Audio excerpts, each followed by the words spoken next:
আসসালামু আলাইকুম। আমার আজকের আলোচনার বিষয় হাইকোর্ট ডিভিশনে কিভাবে আপিলের মেমো বা মেমোরান্ডাম অফ আপিল দায়ের করবেন। অর্থাৎ যদি আপনি কোনো সিভিল মোকদ্দমায় রায় অ্যান্ড ডিক্রি পান, সেই ডিক্রির বিরুদ্ধে যদি আপনি আপিল করতে চান, তাহলে হাইকোর্ট ডিভিশনে যদি যেতে হয়, হাইকোর্ট ডিভিশনে কিভাবে আপিল করতে হয়, হাইকোর্ট ডিভিশনে আপিলের সিস্টেম এবং মেমো এর গঠন আমি আজকে আলোচনা করব। এতে কার লাভ হবে? জনগণও দেখতে পারবে, প্লাস যারা হাইকোর্টে পরীক্ষা দেবে তাদের জন্য অত্যন্ত গুরুত্বপূর্ণ ভূমিকা পালন করবে।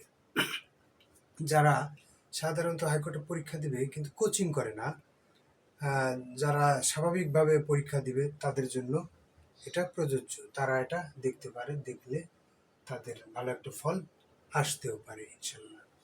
আচ্ছা, হাইকোর্ট ডিভিশনে যখন আমরা আপিলে যাব, কখন আপিলে যাব?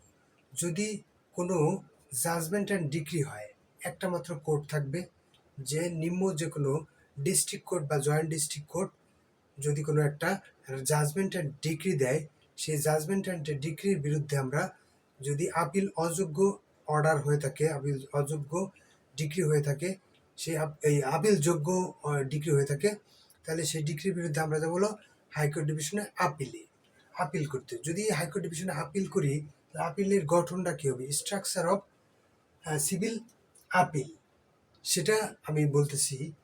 প্রথম হবে ডিস্ট্রিক্ট। এখানে যদি সবসময় ডিস্ট্রিক্ট, অর্থাৎ কোন ডিস্ট্রিক্ট থেকে আপিলটা আমার আসছে, সেই ডিস্ট্রিক্টটা আমি এখানে লিখে দেব।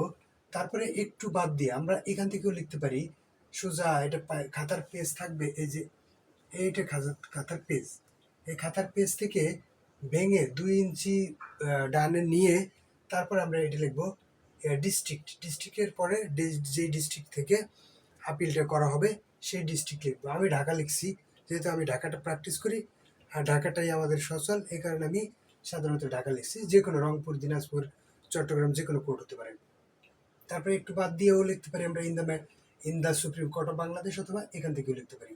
কিন্তু এখান থেকে লিখলে একটু সুন্দর লাগে, যে একটু মাঝখানে হইলো in the supreme court of Bangladesh, এই যে দ্বিতীয় লাইনটা। তারপরে হাইকোর্ট ডিভিশনে, অর্থাৎ আমরা হাইকোর্ট ডিভিশনে পরীক্ষা দিতে যাচ্ছি, এ কারণে হাইকোর্ট ডিভিশন লিখবো। তারপরে সিভিল অ্যাপিলেট জুরিসডিকশন, যদি হয় রিভিশন, তাহলে আমরা লিখবো সিভিল রিভিশনাল জুরিসডিকশন। যদি হয় কোয়াশমেন্ট অথবা অন্য কোনো প্রসেস, তাহলে লিখবো ক্রিমিনাল মিসেলেনিয়াস জুরিসডিকশন। এই জুরিসডিকশন লিখে এখানে একটা ব্র্যাকেট দিয়ে আটকাই দেবো তৃতীয় লাইনে।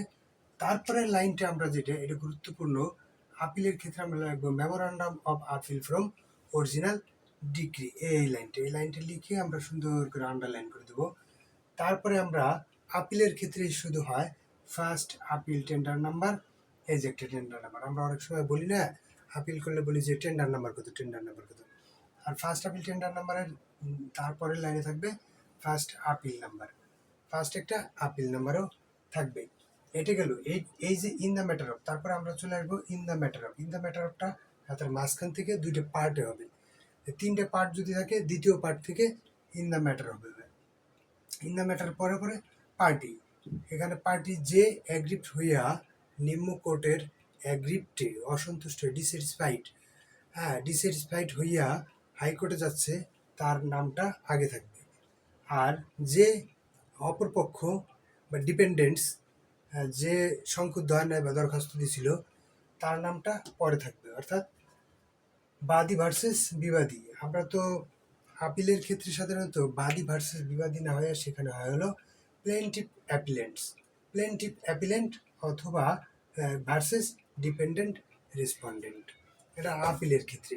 এবার যদি আমি আসি এটার পরে, এবার চলে আসবো আপিলের ক্ষেত্রে। আপিল খুব সংক্ষিপ্ত, ছোট। এবার চলে আসবো কনস্টেটেল, being aggrieved by and dissatisfied with the impugned judgment and decree, অর্থাৎ যেই জাজমেন্ট অ্যান্ড ডিক্রির বিরুদ্ধে অ্যাগেনস্টে আমরা হাইকোর্ট ডিভিশনে আপিল করতে চাচ্ছি, তার একটা বিস্তারিত ছোট করে একটা কজ টাইটেলটা লিখবো, যে কেন আমি হাইকোর্টে যাচ্ছি। অর্থাৎ বিং অ্যাগ্রিভড সংক্ষুব্ধ হইয়া, বাই অ্যান্ড ডিসস্যাটিসফাইড অসন্তুষ্ট, কি improvement, improved judgment and decree. Judgment and decree, তর্কিত জাজমেন্ট অ্যান্ড ডিগ্রিতে অসন্তুষ্ট হইয়া ডেটেড এত পাস্ট বাই দ্য, মানে কবে জয়েন্ট ডিস্ট্রিক্টে, passed by the joint district জাজ ঢাকা। পাস্ট বাই দ্য মানে পাস্ট মানে কি জারি করছে, কবে কোন কোর্ট, জয়েন্ট ডিস্ট্রিক্ট জাজ দ্বারা, জয়েন্ট ডিস্ট্রিক্ট জাজ জারি করে ইনটাইটেল স্যুট নাম্বার, এত নাম্বার স্যুটে অ্যান্ড ডিসমিসিং, কি করছে স্যুটটা ডিসমিসিং করে দিয়েছে, খারিজ করে দিয়েছে। হাম্বেল প্লেনটিভ, এখানে প্লেনটিভ অ্যাপিলেন্ট হতে পারে অথবা ডিপেন্ডেন্ট অ্যাপিলেন্টও হতে পারে। ডিপেন্ডেন্ট প্লেনটিভ অ্যাপিলেন্ট আর ডিপেন্ডেন্ট অ্যাপিলেন্টের যে কোনো বিক্স টু প্রিফার দিস, অর্থাৎ বিক্স মানে প্রার্থনা করা, টু প্রিফার, প্রিফার মানে কি প্রস্তুত করা, দিস এই মেমো অফ আপিল, এই মেমো অফ আপিল প্রস্তুত করেছি অন দ্য ফলোয়িং অ্যামংস্ট আদার। এই যে আদার দেওয়ার পরে তারপর আমরা চলে যাব গ্রাউন্ডসে, গ্রাউন্ডসের খাতার মাঝখান থেকে গ্রাউন্ডসটা লিখে তারপর আমরা 3টে বা 4টে বা 5টা গ্রাউন্ডস দেব। গ্রাউন্ডস দেওয়ার পরে গ্রাউন্ড শেষ হলে ডাইনে দেবো ডট ডট দিয়ে, এরকম আমরা দিয়ে লিখবো এখানে অ্যাডভোকেট, আর বামে আমরা লিখবো list of documents. List of documents memo of appeal একটা, একটা ওকালতনামা, আর একটা থাকতে পারে certified copy of the judgement and decree. এই বিষয়ে যদি কোনো দ্বিমত থেকে থাকে বা কোনো প্রশ্ন থেকে থাকে আমাকে করতে পারেন, আমি যথাসাধ্য চেষ্টা করবো অ্যান্সার করার জন্য। সবাইকে ধন্যবাদ। আসসালামু আলাইকুম।